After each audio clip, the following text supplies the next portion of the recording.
Video kecelakaan antara bus dan motor viral di media sosial.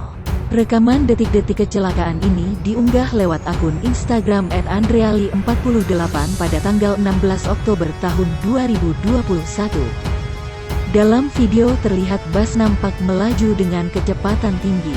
Saat melihat kendaraan bus dan beberapa pemotor di depannya, sang sopir berusaha rem. Namun sayang, saat bus yang dikendarai mendekati pengendara lain, sopir nampak kehilangan kendali, hingga mengakibatkan pemotor perempuan menjadi korban dan bus di depannya ikut tertabrak. Kecelakaan terjadi di Jalan Ngawi Mauspati, masuk Desa Tambakromo, Kecamatan Geneng Ngawi. Akibat kecelakaan, satu perempuan diduga menjadi korban. Dikabarkan pemilik Instagram @andreli48 korban perempuan warga Geneng Ngawi diinfokan selamat dan saat ini dalam perawatan di RS. Lokasi kejadian di Jalan Ngawi Mauspati, masuk Desa Tambakromo, Kecamatan Geneng Ngawi.